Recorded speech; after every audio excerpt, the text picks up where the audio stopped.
కొత్త నిబంధన గ్రంథం ప్రకారం మనకున్న యుద్ధము, పాత నిబంధన గ్రంథంలో మీరు చూసినట్లయితే దావీదు రాజుకాలం కానీ రాజుల కాలంలో వారు ఆయుధాలతో యుద్ధం చేసేవాళ్ళు.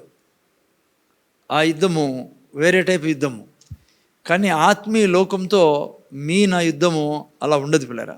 పాత నిబంధన గ్రంథం మీకు తెలుసు కదా, అప్పుడు యేసుప్రభు నామం లేకపోయింది కాబట్టి లిటరలీ మనుషులు యుద్ధం చేసుకునే వాళ్ళు, మనుషుల్ని చంపేసేవాళ్ళు. అందుకే బైబిల్లో మీరు చూసుకున్నప్పుడు చాలాసార్లు మనుషుల్ని తొలగించమనేవాడు దేవుడు కూడా. ఎందుకంటే దయ్యాల్ని తీసే స్థితి పాత నిబంధనలో లేదు. అందుకే ఆ మనిషినే తీసేసేవాళ్ళు. దేవుడు అనేవాడు ఆ మనిషి. సో మీకు తెలుసు యుద్ధాల్లో ఏం జరిగేదో. కొత్త నిబంధన గ్రంథంలో వచ్చినప్పుడు నా యుద్ధము పాత నిబంధన గ్రంథం యుద్ధంలా కాదు పిల్లరా. ఇప్పుడు నా యుద్ధము కనపడని ఆత్మీయ లోకంతో. అయితే ఆ యుద్ధం ఎటువంటిదంటే, ఎవరు మాట్లాడుతున్నారు? ఆ యుద్ధం ఎటువంటిదంటే, బైబిల్లో మీరు చూసినట్లయితే ముఖ్యంగా ఇంగ్లీష్ బైబిల్లో చాలా మంచి పదం వాడారు. ఏంటంటే రెస్లింగ్ అని. రెస్లింగ్ అన్నప్పుడు మనకున్న యుద్ధం అది. రెస్లింగ్ చూసారా? రెస్లర్స్ చూసారా? ఏమంటారు? కుస్తీ. మీరు చూసే కుస్తీ వేరే యుద్ధాలు మాత్రం ఉండదు పిల్లరా. కుస్తీ అంటే లైక్ వేరే యుద్ధాలు ఎట్లుంటాయి? ఒకరికొరు కొట్టుకునేదో, రక్తం కారేటట్లుగా, లేకుంటే కత్తితోనో లైక్ ఖడ్గంతోనో, లేకుంటే లైక్ మోడర్న్ టైంలో రైఫిలో, పిస్టలో ఇన్స్ట్రుమెంట్స్ వాడతారు కదా శత్రువుని చంపేదాన్ని. మీకు నాకున్న యుద్ధము మీకు రకంగా చెప్పాలంటే విచిత్రమైన యుద్ధం అది మంది. అదేంటంటే లైక్ రెస్లింగ్ ఎట్లయితే ఉంటుందో కుస్తీలో ఏముంటుంది? కుస్తీలో యుద్ధము, కుస్తీలో అంటే ఈపు తిప్పేయాల. మనం ఈపు తిప్పేసిన పని లేదు. మన కుస్తీ విచిత్రమైనది ఏమంటే లైక్ కొన్ని చోట్ల మీరు, నాకు తెలియదు కానీ దాని రెస్లింగ్ అది కూడా నేను చూసా టీవీలో, స్పోర్ట్స్లో మీరు చూసినప్పుడు రింగ్ ఉంటుంది తెలుసా? పెద్ద రింగ్ ఉంటుంది. ఆ రింగ్ నుంచి ఆ యొక్క ఇద్దరు రెస్లింగ్ చేసేటప్పుడు ఎవరైతే రింగ్ నుంచి బయట పడేస్తారో వాళ్ళు ఓడిపోయినట్లు. బయటకు వెళ్ళిపోతే రింగ్లోనే నిలబడి తన అపోనెంట్ని రింగులో నుంచి బయట పడేసేవాడు గెలుస్తాడు పిల్లరా. అదే మనకున్న యుద్ధము, మీకు నాకున్న యుద్ధం అదే. అందుకే మన యుద్ధానికి దేవుడు ఏం పేరు పెట్టాడు చెప్తారు ఎవరైనా? ఏం పేరు పెట్టాడు ఆ యుద్ధానికి, మనం చేస్తున్న యుద్ధానికి? బ్రదర్? సారీ, అదే కరెక్టే. దయ్యాలతోనే మన యుద్ధము. వాడు చాలాసార్లు మనుషుల త్రూ వస్తాడు, అనారోగ్యం త్రూ వస్తాడు, ఆర్థిక ఇబ్బందుల త్రూ వస్తాడు, అవమానం త్రూ వస్తాడు, రకరకాలుగా వస్తాడు వాడే. కానీ దానికి పేరేం పెట్టబడింది బైబిల్లో? ఆత్మీయ యుద్ధం. ఇంకా గట్టి చెప్పండి ఎవరన్నా. ఏం ఇళయరాజా, ప్రార్థన. ఇంకా ఎస్ ఏబిసిడి.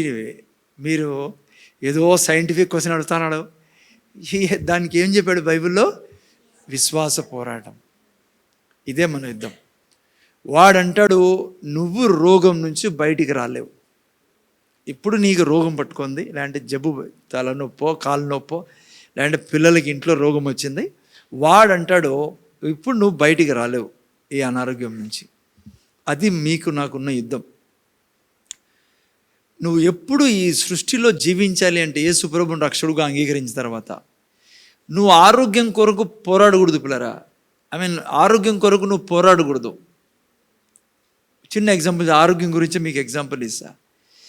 నువ్వు ఈ యాంగిల్లో చూసినావనుకో, ఏ యాంగిల్లో నేను ఆరోగ్యం పొందుకోవాలా, నాకు ఆరోగ్యం, నువ్వు చూడాల్సిన మాట్లాడకూడదు. మీరు ఎవరో మాట్లాడుతున్నారు, జాగ్రత్త. ముందర చూడండి. నేను ఆల్రెడీ యేసు ప్రభువుని రక్షకుడుగా అంగీకరించిన తర్వాత నీ మెంటల్ స్టేటస్ ఎట్లుండాలంటే ముందర చూడాలి. ఆయన నీ యొక్క థింకింగ్ ఎట్లుండాలంటే నీకు నువ్వు ఏం తెలుసుకోవాలంటే యాక్చువల్గా నేను ఆల్రెడీ ఆరోగ్యంలో ఉన్నా. ఏ రోజు యేసు క్రీస్తును రక్షకుడుగా అంగీకరించానో జీవం నాలో ప్రవేశించింది. నాలో మరణపు నియమం లేదు, జీవపు నియమం నాలో ఉండేది. నాలో దైవత్వం ఉండేది, నాలో యేసయ్య తిన్న జబ్బల చేత ఆరోగ్యం ఉండేది. యుద్ధం అప్పుడే మీకు చేయగలరు. మీరు ఆరోగ్యం తెచ్చుకునే దానికి కాదు యుద్ధం చేస్తుంది. మీకు ఈ సెన్స్ ఉండాలా, నువ్వు ఏ రోజు యేసు ప్రభు రక్షకుడుగా అంగీకరించావు, నువ్వు జీవం కలిగిన వ్యక్తివి.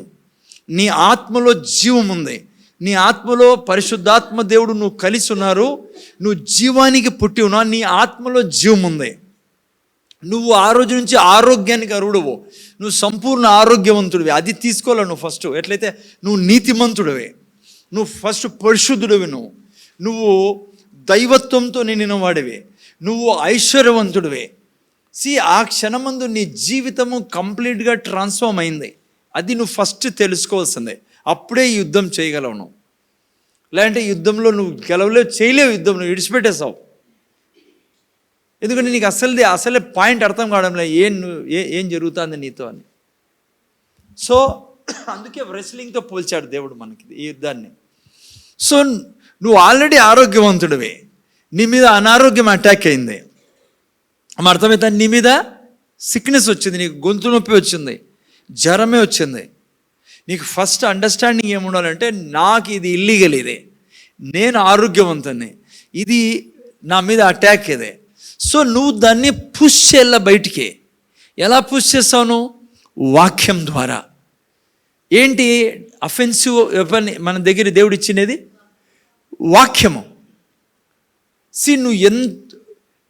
అదే దయ్యాలకి, డీమన్ స్పిరిట్స్కి తెలుసు నీ యొక్క పరిస్థితి ఏంటో, నువ్వు ఎంత వార్ఫేర్ చేయగలవో వాడికి బాగా తెలుసు. ఎందుకంటే నువ్వు పుట్టినప్పటి నుంచి చూస్తాను అవి నీతో యుద్ధం చేసే దయ్యాలకి తెలుసు నీ స్టేటస్, నువ్వు పరిస్థితి ఏంటో నీది. నువ్వు ప్రభువు నమ్ముకున్నాను కూడా తెలుసు వాళ్ళకి, నువ్వు ఆరోగ్యవంతుడని కూడా తెలుసు దానికి, ఆ ఆత్మలకి. నేను ముందర చూడండి. అయితే ఎందుకే రెస్లింగ్ అనేది బైబిల్. వాడేం చేస్తాడంటే ఈ వ్యక్తి చేతులు ఎత్తేస్తాడు. ఎందుకంటే ఈ వ్యక్తి దగ్గర ఒకటి జ్ఞానం లేదు, రెండవది ఈ వ్యక్తి పర్సిస్టెన్సీ లేదు. ఈ వ్యక్తి దగ్గర పోరాడలేడు. ఈ వ్యక్తి అంటే కంటిన్యూగా పోలేడు ముందుకి. సో అందుకే నేను గ్రిప్ వదలకూడదు ఇప్పుడు. అదే రెస్లింగ్ అందుకే అనేది బైబిల్. వాడు బలహీనుడు అయినప్పటికీ వాడికి ఏంది శక్తి లేదు, మనకి తెలుసు బాగా. సాతానికి ఏ శక్తి లేదు, మొత్తం యేసు ప్రభు విరగొట్టేశాడు వాడిని. వాని దగ్గర ఉండేది అబద్ధపు శక్తి. వాడు అంటాడు, మాట్లాడుతూ అంటాడు నీతో. నేను నిన్న వారం చెప్పాను మీకు, నిన్న వారమేనా? వాడు మాట్లాడే విధానం కూడా ఎక్కడ చెప్పాను? నిన్న ఆదివారం సెల్ గ్రూప్లో చెప్పాను, సారీ. వాడు మాట్లాడే విధానం కూడా నువ్వు అనారోగ్యంగా ఉన్నావు అనడు వాడు, నేను అనారోగ్యంగా ఉన్నా అంటాడు నీతో. అంటే నీతో ఏమంటాడు వాడు? నేను అనారోగ్యం ఉన్నా, నాకు చాలా నొప్పి వేస్తుంది, నాకు అది అయిపోయిందేమో, బహుశా ఇది బాక్కాదేమో, నేను ఇంకా అంతేనేమో, బహుశా నేను ఏదో పాపం చేసేసా, ఏదో శాపం నా మీద ఉంది. వాడు నువ్వు అనారోగ్యం ఉన్నావు నీతో మాట్లాడ్డు, వాడు నీతో నేను అని మాట్లాడతాడు. వాడు నువ్వు అనుకుంటావు నేనే అనుకుంటావు, నువ్వు మాట్లాడతానే నేనే అనుకుంటావు. వాడి స్వరం వినే, నువ్వు కాదు మాట్లాడుతానేది వాడు. అందుకే లోపల నుంచి పరిశుద్ధాత్మ దేవుడు ఏమంటాడు? నువ్వు వాక్యం చెప్పు. వాక్యం ఏం చెప్తుందో అది నువ్వు. ఈ శబ్దం నీ దగ్గర వస్తుంది, అది నీది కాదు, వస్తానేది సాతాన్ నుంచే. అర్థమవుతుందా పిల్లరా? నా దగ్గర సబ్జెక్ట్ వేరేనాది. మీరు చూస్తే బైబిల్లో ముఖ్యంగా 2 చోట్ల బైబిల్ ఏమంటుంది? ఇస్కరియోతు యూదా గురించి తన హృదయంలో సాతాను ప్రేరేపించనని రాయబడింది. హృదయంలో వేశాడంట సాతాను. ఎవరికి? ఇస్కరియోతు యూదాకి. పేతురు అంటాడు, ఆ యొక్క ఏం పేరు అతనితో డబ్బులు ఇచ్చేకొస్తాడు, సిమోనా ఏదో పేరు అతనిది ఏ పేతురుకు డబ్బులు ఇచ్చేకొస్తాడు చూసారా, ఈ వరం నాకు ఇమ్మని చెప్పేసి చేతులు పెడితే గారడి సో పేతురు అంటాడు, నీ హృదయంలో సాతాను ఈ మాట పెట్టాడని. సో సాతాను మన హృదయంలో మాట పెట్టాలని కోరుకుంటాడు. ఏమని? నువ్వు అనారోగ్యవే, నువ్వు రోగిష్టివే, ఈ రోగం నిన్ను ఇబ్బంది పెడతా, నువ్వు ఇంకా బాగుపడలేవు, నీకు బాగు కాదు ఇది. మనమేమనుకుంటాము, నేనే ఈ మాటలు చెప్తాను, నావే ఇవి అనుకుంటాము, ఈ మాటలు నావే అనుకుంటాము. నీవు కాదు అవి. నువ్వు పాపివి అనే స్వరం నీ దగ్గరికి వస్తుంది. నువ్వు అయోగ్యుడివి, దేవుడు నిన్ను ప్రేమించడంలా. ఎలా చెప్తాడు దేవుడు ఆ మాట చెప్పాడు? ఎందుకంటే దేవుడు ఆల్రెడీ ఏం చెప్తాడు? ఏది నన్ను నుంచి వేరు చేయదు. ఆయన ప్రేమ నుంచి మనల్ని ఈ సృష్టిలో ఏది వేరు చేయదు. నిన్న సండే చూసుకున్నాం మనం. సో ఓకే, రెస్లింగ్ ఏంటి ముందు చూడండి. ఆయన నువ్వు వాక్యాన్ని విడిచిపెట్టకూడదు. నేను ఆల్రెడీ ఆరోగ్యవంతుణ్ణి, ఇదే ఇల్లీగల్ అంటే రాకూడదు, నా శరీరంలో ప్రవేశించింది. నేను దీన్ని వాక్యంతో పుష్ చేసి పెట్టాలా? నేను చెప్తున్నా మీకు, నువ్వు విశ్వాస పోరాటంలో పోరాడేటప్పుడు ఆరంభంలో ఈ దురాత్మలకు అన్నిటికీ తెలుసు. నువ్వు ఇప్పుడిప్పుడు నేర్చుకున్నావు దేవుని వాక్యంలో నుంచి, ఇప్పుడు నువ్వు ఉపయోగిస్తాను దీన్ని. మేము ఎగ్దేమన్నా పారిపోయినామనుకో, నువ్వు ఇంకెప్పటికీ బలం పడతావు, బలంగా ఉంటావు. ఇంకా వాటి యొక్క ఆధిపత్యం మీ మీద ఉండదని అవి ఏం చేస్తాయంటే అవి కూడా పర్సిస్ట్ చేస్తాయి. అంటే నిన్ను ఇబ్బంది పెట్టేకే ప్రయత్నం చేస్తూ ఉంటాయి. అంటే మనకే శక్తి లేదు, వాక్యానికే శక్తి లేదు అన్నట్లుగా అవి మనతో పోరాడుతూ ఉంటాయి, ఈవిల్ స్పిరిట్స్. కానీ నువ్వేం చేయాలా? కంటిన్యూగా ముందర చూడండి. ఆయన ఏ మాత్రం దాని మీద ఆ వాక్యం మీద అనుమాన పడకుండా, మాత్రం వాక్యం విషయంలో నెగిటివ్గా మాట్లాడుకోకుండా, అనుమానించకుండా, అబద్ధం చెప్పడు దేవుడు. దేవుని వాక్యం నిజం. యేసయ్య తిన్న దెబ్బల చేత నాకు స్వస్థత లభించింది. నా నీటిని దేవుడు దీవించి నాకు ఆరోగ్యం ఇచ్చాడు. ఏ తెగులు నా గుడారానికి సమీపించదు. దేవుని వాక్యం నాకు దొరికింది కాబట్టి నాకు జీవం దొరికింది. You have to insist and persistency అవసరము. కంటిన్యూగా నువ్వు డ్రిల్ చేయలేదాన్ని. వరి కాదు, ఒకరోజు అయిపోయిందే, 2 days అయిపోయిందే, 3 రోజులు అయిపోయింది నేను చెప్పబట్టి. బహుశా దేవుడి నుంచి వచ్చిందేమో, బహుశా ఇది అబద్ధం. దేవుడి నుంచి రోగం రాదు. క్రైస్తవులకి ఈ యొక్క పర్సిస్టెన్సీ లేకపోవడం వలన, కన్సిస్టెన్సీ అంటే నిలబడడం, దాంట్లో జయించేంతవరకు విడిచిపెట్టకూడదు. ఎప్పుడైతే ఆత్మీయ లోకం ఇది చూస్తుందో, ఏది ఈ వ్యక్తి నిజంగా వాక్యం మీద నిలబడే వ్యక్తి, ఈ వ్యక్తిని జయించలేం మనం. సాతాను పారిపోతాడు పేరా. అందుకే బైబిల్ అంటుంది, సాతాన్ని ఎదురించుడి, వాడు పారిపోతాడు. వాడి లక్షణమే పారిపోయే లక్షణము.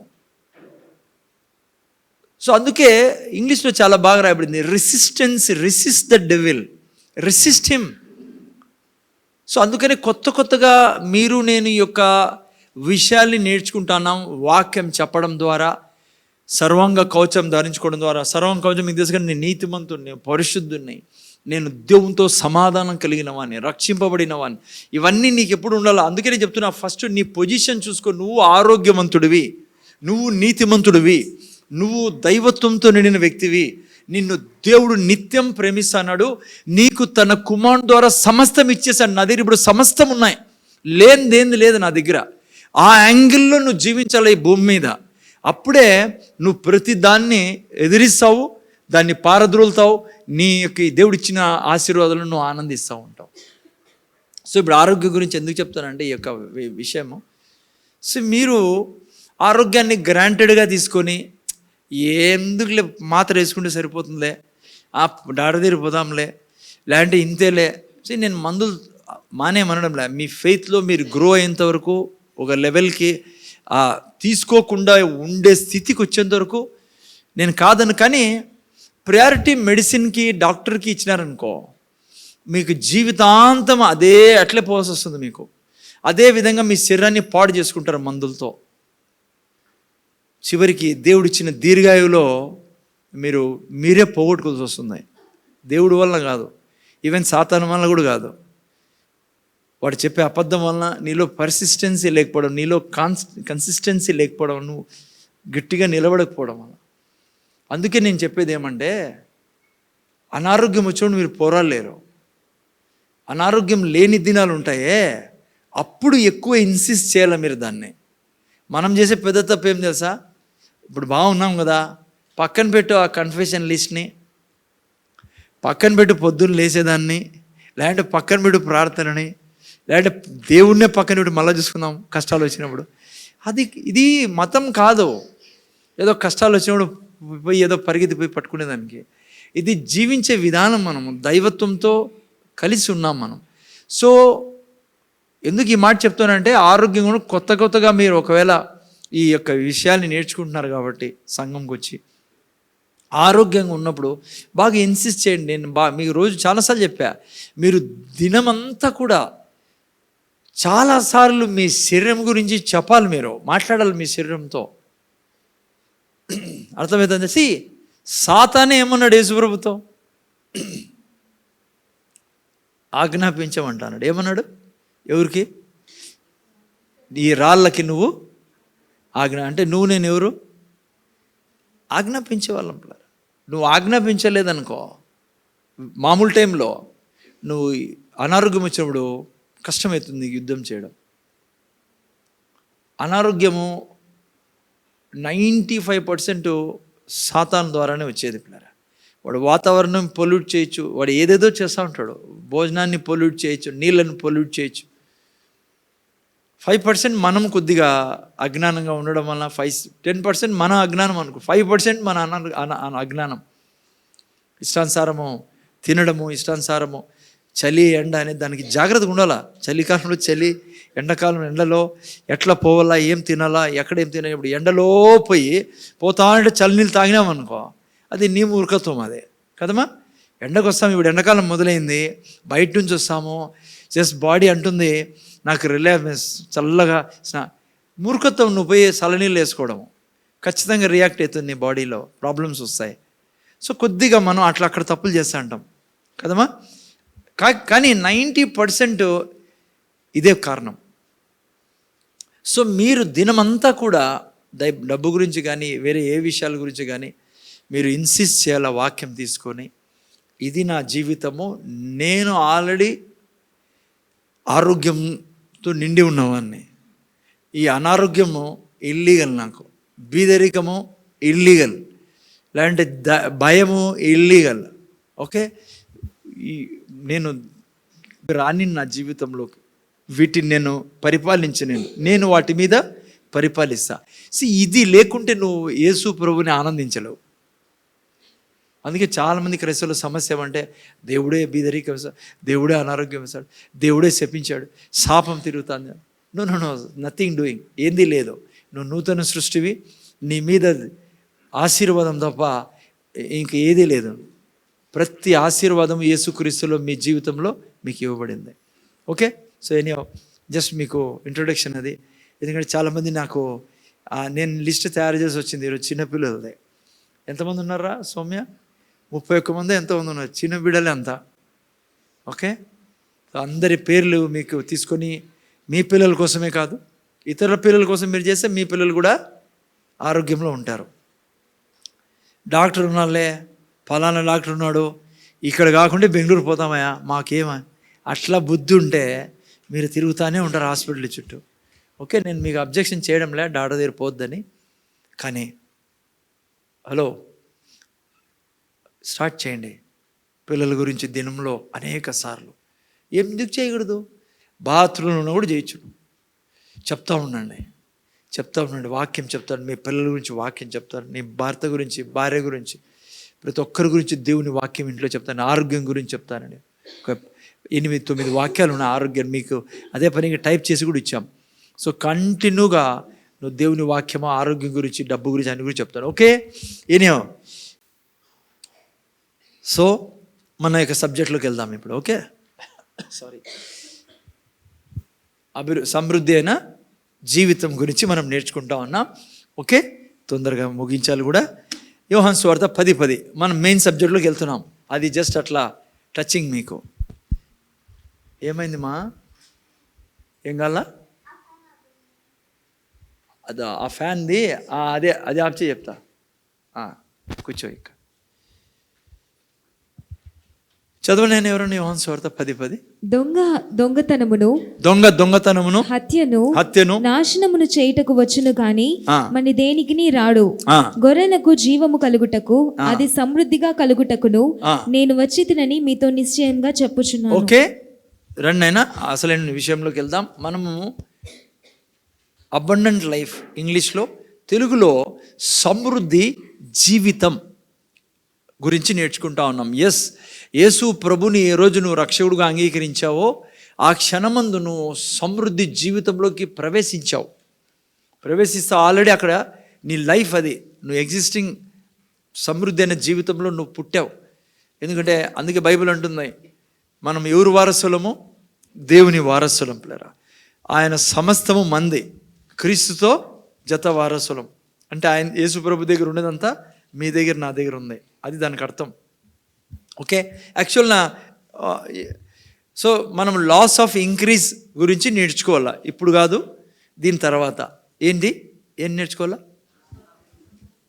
లాస్ కాదు, LAWS, లా అంటే ఏంటి? చట్టం. లా సిద్ధాంతం, నియమం. యాక్చువల్ మనం పోతా ఉండేది ఎక్కడికంటే నియమాలు నేర్చుకునే దానికి. ఏ నియమము? అభివృద్ధి యొక్క నియమము. ఓకే, ఇంగ్లీష్లో లాస్ ఆఫ్ ఇంక్రీజ్.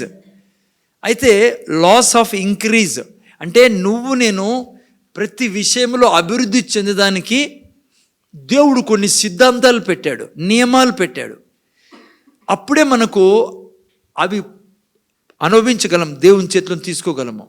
ఓకే, అది నేర్చుకోవాలా మనము ప్రతి శుక్రవారము. అయితే ఇప్పుడు ఏం నేర్చుకుంటామంటే, దాంట్లోకి పోకముందు ఫస్ట్ దేవుడు మనల్ని ఇంక్రీజ్ చేసే దేవుడు. దేవుడి కోరిక మనకు సమృద్ధి ఇవ్వాలా, అభివృద్ధి చేయాలా. దేవుని కోరిక అది అని మీకు చూపిస్తాను. అందుకే అబండెంట్ లైఫ్ అనే సిరీస్ పెట్టిండేది. అది తెలియకుండా మీరు లాస్ నేర్చుకుంటే ప్రయోజనం ఉండదు. ఎందుకంటే ఫస్ట్ ఇది తెలుసుకోవాలా, దేవుని కోరిక ఇది నీకు సమృద్ధిలో ఉంచాలనేది, నీకు ఆస్తిపరుడుగా చేయాలనేది, నిండు ఆరోగ్యంలో ఉంచాలనేది ఆయన కోరిక పిల్లరా. సో ఆయన సమృద్ధి ఇచ్చే దేవుడు.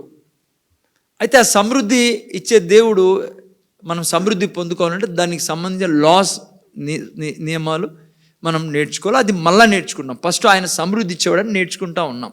ఉదాహరణకి ఏంటి లాస్ అంటే, సిద్ధాంతాలు అంటే, జస్ట్ ఊరికే లైక్ ఓకే సరే, మీకు చిన్న ఎగ్జాంపుల్ చెప్పి మళ్ళీ మీకు నాకు ఇప్పుడే వాక్యం చూసుకున్నాము, నేను జీవమిచ్చుటకు అది సమృద్ధిగా ఇచ్చేదానికి వచ్చానన్నాడు. మీరు ఎఫెసీ 1:3 చూసుకుంటే, యేసుక్రీస్తులో సర్వ ఆశీర్వాదాలు మీకు నాకు అనుగ్రహింపబడినవని రాయబడింది. అన్ని ఆశీర్వాదాలు. ఎఫెసీ 1:3. ఓకే, ఆ తర్వాత 2 పేతురు 1:3 ఏం రాయబడింది? ఎవరు చదువుతారా? 2 పేతురు 1:3 కనీసం ఒక వాక్యం. అంటే కేవలం యోహాను సువార్త 10:10లోనే కాదు, అనేక చోట్ల ఈ యొక్క వాక్యం మనం చదువుతాము. యేసయ్యను రక్షకుడుగా అంగీకరించిన తర్వాత ఏమైంది? తన మహిమను బట్టి, గుణాతిశయను బట్టి మనలను పిలిచిన వాని గూర్చిన అనుభవ జ్ఞానం మూలంగా. ఎవరు మనల్ని పిలిచాడు? దేవుడు మనల్ని పిలిచాడు, యేసు ప్రభు. ఓకే, అనుభవ జ్ఞానం అంటే ఆయన గురించిన అనుభవ జ్ఞానం మనకు ఉండడం వలన ఏం జరిగిందంటే, ఆయన దైవశక్తి జీవమునకును భక్తికిని కావలసినవన్నిటినీ మనకు దయచేసి ఉన్నాడు ఆయన యేసుక్రీస్తులో. ఓకేనా? ఆ తర్వాత చూస్తే కిందికి రానైనా, దేవుని గూర్చినట్టు మన ప్రభు అయిన యేసు గూర్చినట్టు అనుభవ జ్ఞానం వలన మీకు కృపయు సమాధానం విస్తరించును గాక. ఆ మహిమ గుణాతిశయం బట్టి ఆయన మనకు అమూల్యమును అత్యధికమైన వాగ్దానం అనుగ్రహించాడు. ఎందుకంట?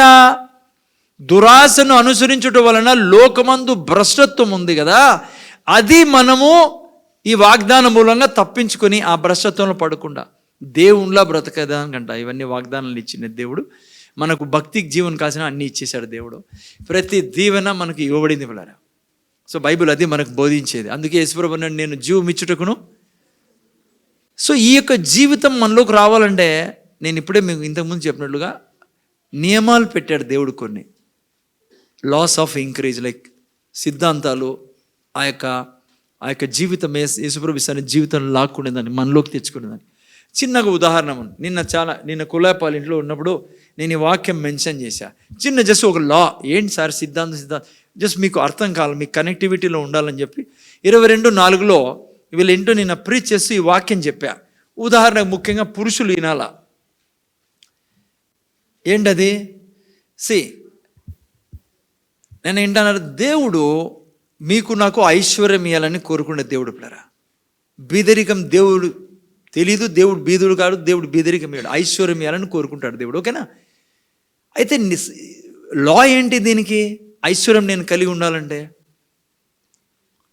ఇక్కడ చూడండి 22:4 రాయబడింది. వీళ్ళింట్లో అదే నిన్న చెప్పా.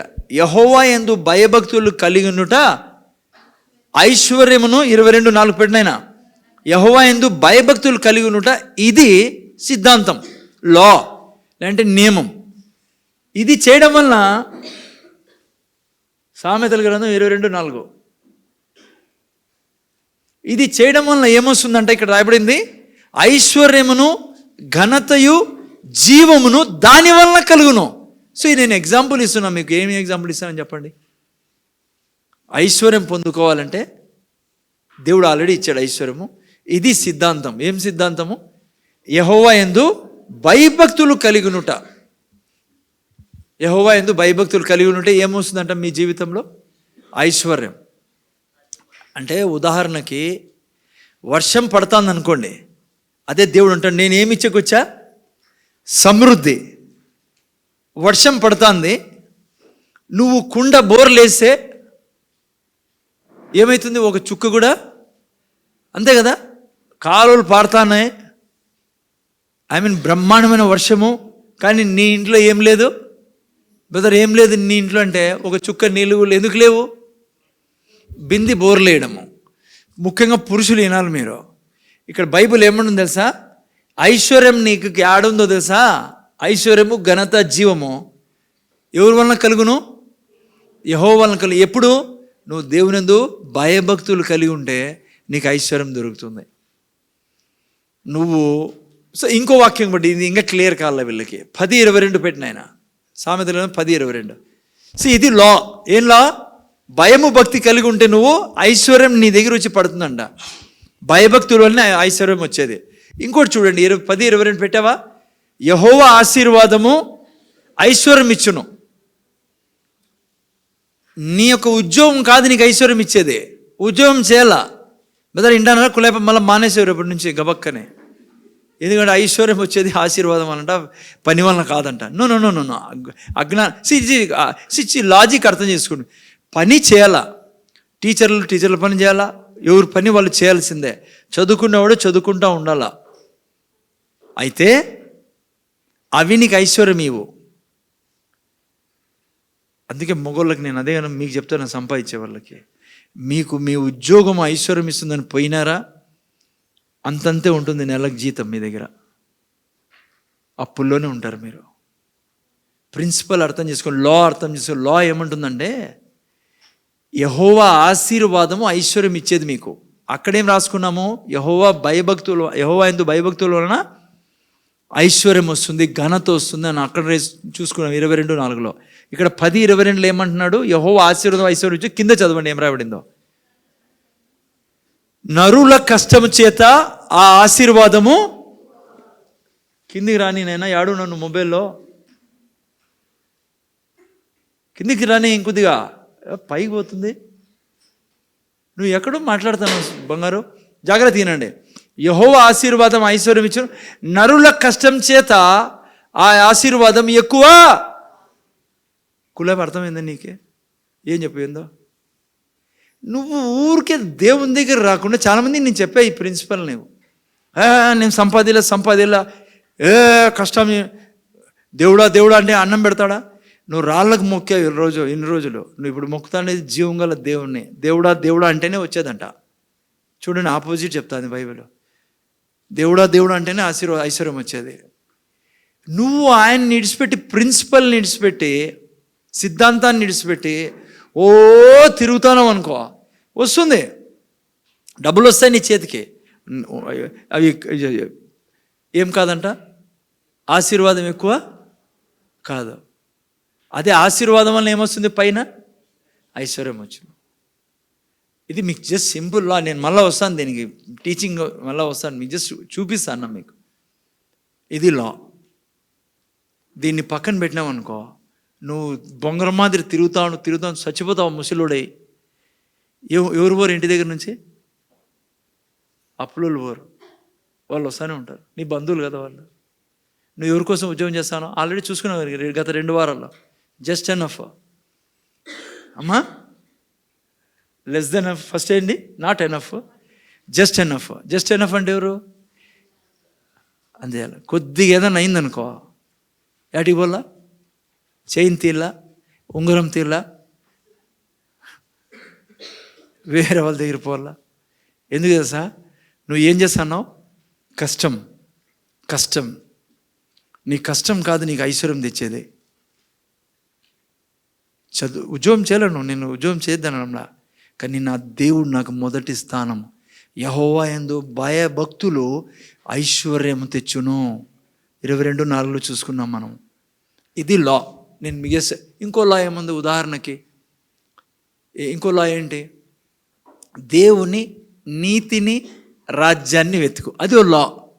లేకుంటే ఏమొస్తుందంట? నీతిని రాజ్యాన్ని ఎత్తుక్కోకుంటే ఏం తిందుమా, ఏం తాగుదుమా, ఏం ధరించుకుందుమా, హలో పెళ్ళి ఎట్లా, అదెట్లా, ఇదే తంతు ఉంటుంది దినమంతా. ఎందుకంటే నువ్వు ఏం వెతుకుతున్నావు దినమంతా? రాజ్యాన్ని కాదు, దేవుణ్ణి కాదు. నీ దారే గోదావరి ఆ టైపు నువ్వు. అందుకే ఏంది అంటాడుతుంది నిన్ను? ఏం తినాలా, ఏం తాగాలా. అరే నాయనా, ఇది మతం. దేవుడు ఎందుకు మనం సృష్టించాడు? పోనీ నువ్వు ఒక మాట చెప్తాను నీకు, అసలు నువ్వు ఎందుకు పుట్టించావు పిల్లల్ని? మీలో ఎవరన్నా ఉన్నారాడా? నేను ఎందుకు పుట్టించానంటే, వాడు కష్టపడి చెమటూడిసి పని చేస్తా అంటే చూసుకుంటా నవ్వుకుంటా ఆనందంగా ఉందే ఎవరికన్నా మీకు? నువ్వు ఎందుకు తెలుసా మీ పిల్లలు పుట్టించినది? వాడు రోజు నీతో మాట్లాడాలా, నిన్ను ప్రేమించాలా, నిన్ను పెంచి పెద్ద చేసిన దానికి వాడు నీ కృతజ్ఞతలు చెల్లించాలా, వాడు ఒక మంచి మనిషిగా బ్రతకాలా. అది నీకు ఆనందం ఇచ్చేది కాదా? మీలో ఎవరు ఉన్నారో అట్లా కాదులే సార్, అది కాదు. నేను ఎందుకు పుట్టించాను కదా పిల్లల్ని, వాడు 24 గంటలు చెమటలు కాల్చుకుంటా సంపాదిస్తూ ఉంటే చూసి ఏ తల్లిదండ్రులు ఒప్పుకోవడం దాన్ని.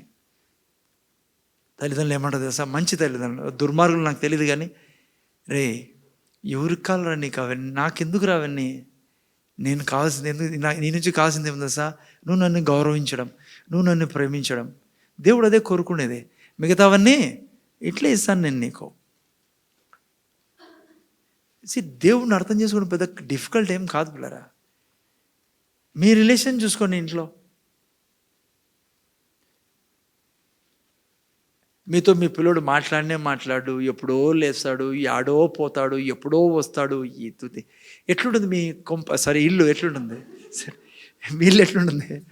అది శ్మశానం మాదిరి ఉంటుంది. అట్లా ఆత్మీయ జీవితంలో పిల్లరా, నువ్వు బైబిల్ చదువుతావో లేవో తెలియదు, నువ్వు ప్రార్థన చేసుకుంటావో లేదు తెలుసా, అసలు నువ్వు చర్చకు వస్తావో లేదో తెలియదు, దేవునికి కూడా తెలియదు అసలు నువ్వు వస్తావో రావో. ఏంది నీ బతుకో? ఒక డిసిప్లిన్ ఉండాలి పిల్లరా. దేవుని కొరకు బ్రతకాలి మనం. నేను చెప్తున్నా మీకు, ఈ ఆటికి పరిగెడుతున్నారు మీరు. నేను ఇవాడు చెప్తే వీళ్ళింట్లోనే చిన్న గుళ్ళు వస్తే చాలు మనకి, నువ్వు సంపాదించి అంతా వెళ్ళిపోయి, నువ్వు చెప్పకూడదు కానీ నన్ను నోట్లో అట్లా మాటలు వస్తాయి ఒకసారి.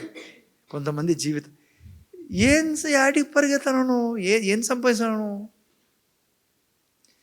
చెప్తున్నా మీకు. చిన్న గుళ్ళ ఎడన్నా లోపల లేచిందనుకో, మొత్తం నీ ఆస్తి ఇల్లు కూడా అమ్ముతావు, మొత్తం బంగారు పోతుంది, అన్నీ పోయి నువ్వు అలా బ్యాగ్ వేసుకొని తిరుగుతూ ఉంటావు. ఏం బ్యాగు? డబుల్ బ్యాగ్ కాదు, మూత్రం పోయే బ్యాగు. కొంతమందికి అట్లా ప్రీచ్ చేసిన అర్థమయ్యేది. నిజం చెప్తున్నాను కదా, క్రైస్తవ ఇంత పెద్ద రక్షణ పొందుకున్నాను, ఏడ పరిగెడతాను నువ్వు? పాపం బయట వాళ్ళంటే తెలీదు, వాళ్ళకి దేవుని గురించే తెలీదు. మనము వాళ్ళ గురించి సాక్ష్యంగా ఉండాలి, వాళ్ళకి చెప్పాలా. ఓ అమ్మ తిరుగుతా పరిగెడతా ఉంటారు కొంతమంది. ఏడిపోతాను బిజీ ఏడిపోతాను. ఒక్క చిన్న నరంలో ఏడన్నా కొద్దిగా, మొత్తం బాడీ నరంలో ఏడన్నా కొద్దిగా స్వెల్లింగ్ వచ్చిందనుకో, అప్పుడు పడతాం మంచం మీద. ఏసయ్యా అని. ఎందుకు అంత కర్మ పట్టిందా నీకు? ముందు నుంచి ఆయన మీద ఉండొచ్చు కదా, ఆయనలో ఉండొచ్చు కదా, ఆయన్ని హత్తుకోవచ్చు కదా. ఆయన కొరకే బతుకుతాను. యాటూని తెచ్చుకున్నావు, ఊపిరి కొనుక్కొచ్చుకున్నావా, ఏడాది చెట్టుకున్నావు ఇంట్లో పొద్దున్న నుంచి ఇంతవరకు. డబ్బా తీసుకొని తిరుగుతానవా, గాలిది ముక్కులో పైప్ వేసుకొని. ఏదో బుద్ధి లేని వాళ్ళు కాకుంటే మనం కదా మనుషులము.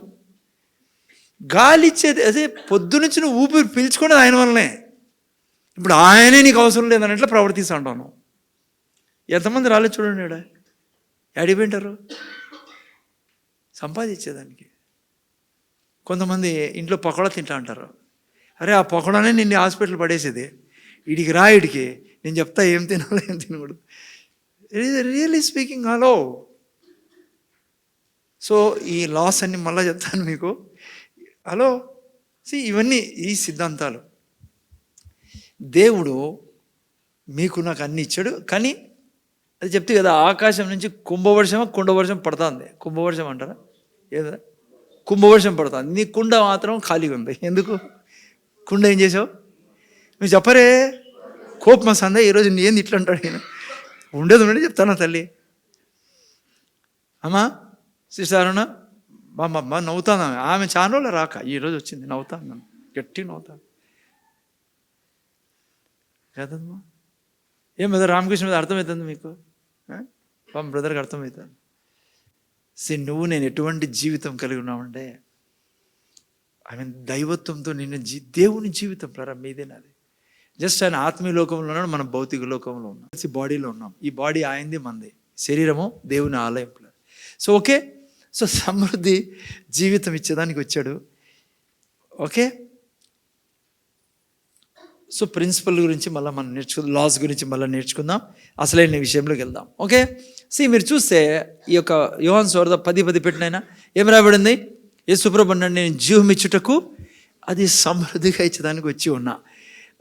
దొంగతనమును హత్యను నా 2 రకాల జీవితాలు మనిషి భూమి మీద జీవిస్తున్నాడు. 2 శక్తులు ఈ సృష్టిని నడుపుతున్నాయి పిల్లరా. యేసుప్రభువే అంటున్నాడు. ఒకటేంటి? దొంగ. వాడు ఏం చేస్తున్నాడంట? దొంగతనమును హత్యను నాశనం. చూడండి ప్రపంచం ఎట్లుందో. ఎక్కడ చూసినా అనారోగ్యాలు, బాధ, అవిశ్వాసము, అపనమ్మకము, ద్రోహము, మోసము, ఎంత అన్యాయంగా చూసారా. బైబిల్ చాలా పరిశుద్ధమైంది, నిజమైన గ్రంథం పిల్లరా. చూడండి ప్రభు ఈడే చెప్తున్నాడు, వాడు వచ్చిన ఎందుకంట ఇవన్నీ బయట జరుగుతున్నాయి.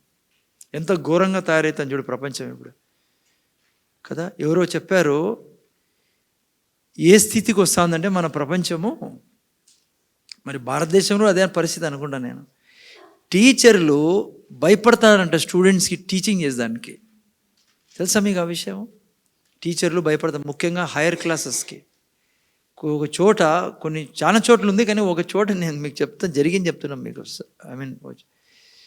టీచర్ బోర్డు దిక్కు తిరిగితే రాసేకి, వాళ్ళకి సంజాయించేకి, ఇలా టీచ్ చేసేదానికి గుంపు పిల్లలు కూర్చొని ఆ టీచర్ యొక్క విషయం చెడ్డ మాట్లాడతారంట. ఆమె మీకు అర్థమవుతుంది శరీరం గురించి. ఆమె ఏమనేకి లేదంట. ఒక పాస్టర్ దగ్గర వచ్చి ఇట్లా మాట్లాడుకుంటూ టీచర్ చెప్తాను, ఏం దుర్మార్గం అయిపోయింది సరే ప్రపంచం. నేను టీచ్ చేస్తానా, నా శరీరం గురించి కామెంట్ పాస్ చేస్తాను నా ముందరే. వాళ్ళకి నేనేమనేకి లేదు, కొట్టేకి లేదు, దండన లేదు. చూడండి ఎంత భయంకర స్థితికి పోతావు. అందుకే బైబిల్ ఏమంటుంది తెలుసా? నీ పిల్లలకు బెత్తం వాడు అంటుంది. సృష్టికర్తకు తెలిసి, ఎందుకంటే పాపం అనే ఆ యొక్క మొండితనం పోవాలంటే చిన్నపిల్లలకి ముఖ్యంగా. కొట్టలేదు చిన్నపిల్లల నుంచి. వానికి బాగా తెలుసు, వాడు కామెంట్ చేసాడు, ఈమె ఏం చేసుకోలేదు, ఈ ప్రిన్సిపల్ కూడా ఏం చేసుకోలేడు నాకు, అసలు స్కూల్లో ఎవడు ఏం చేసుకోలేడు నాకని. ఎంత దుర్గతి పట్టిందో తెలుసా ప్రపంచంలో ఈరోజు ముఖ్యంగా. అందుకే మీ పిల్లలు టీచర్లు కొడితే ఏమనకండి, మీరు టీచర్లు చెప్పండి, మా వాడు ఏం తప్పు చేస్తే 2 అని. మంచి తల్లిదండ్రుల పనేది. బైబిల్ చెప్తున్నాను మీకు.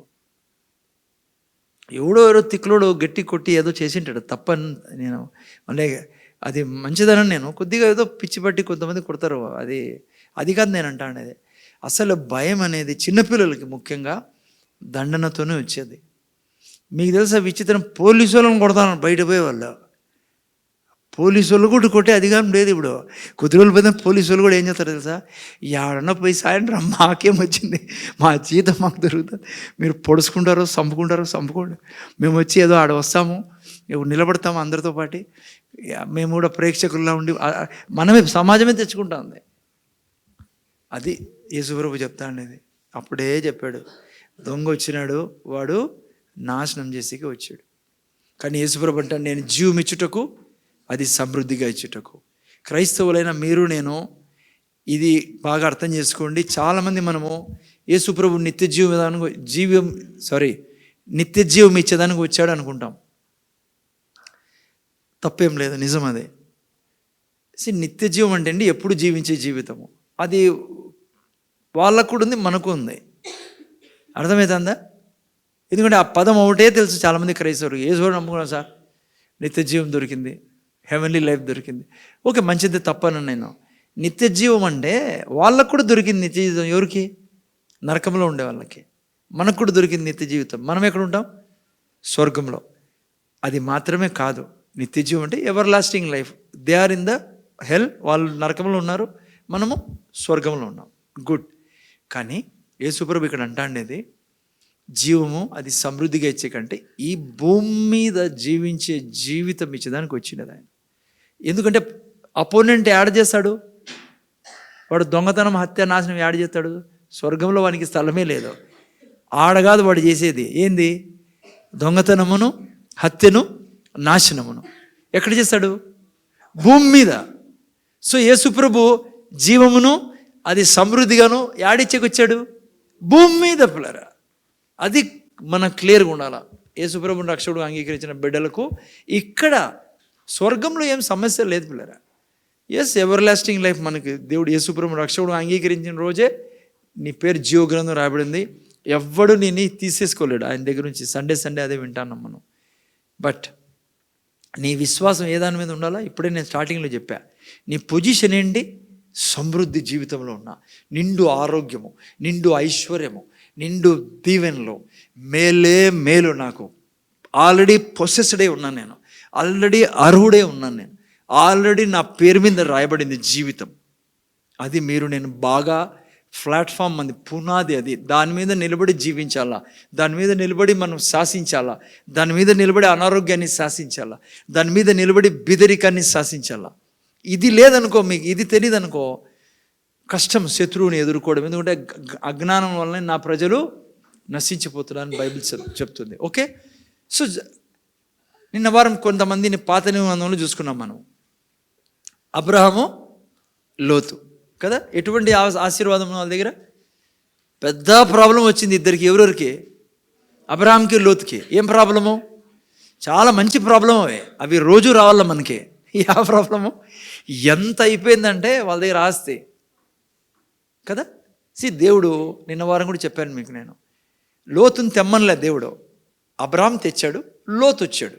అందుకని దేవుడు ఇద్దరిని, ఆ లోతుని దీవించాడు. ఓకే, నువ్వు రమ్మన్నాను అబ్రహాంని, ఆయన నమ్మి నాకు వచ్చాడు, కానీ నువ్వు అబ్రహాం నమ్మొచ్చావు, అందుకని నీకు కూడా బ్లెస్సింగ్స్ అని చెప్పేసి దాన్నే అసోసియేషన్ బ్లెస్సింగ్స్ అన్నాను నేను. నిన్న వారం చెప్పాను మీకు, ఇప్పుడు కూడా చెప్తున్నా మీకు. ఎవరితో మీ స్నేహితము చాలా ఇంపార్టెంట్. బిబ్లికల్ ప్రిన్సిపల్ ఇది. నన్ను అర్థమవుతుందా? అందుకే బైబిల్ ఏమంటుంది? దుష్ట సాంగత్యము మంచి నడవడిని చెడగొట్టేస్తుంది. ఇంకా చాలా వాక్యాలు ఉన్నాయి, మీకు లాస్ట్ వీక్ చెప్పాను నేను. అందుకే మీ ఫ్రెండ్స్ ఎవరో జాగ్రత్తగా చూసుకోవాలా మీరు.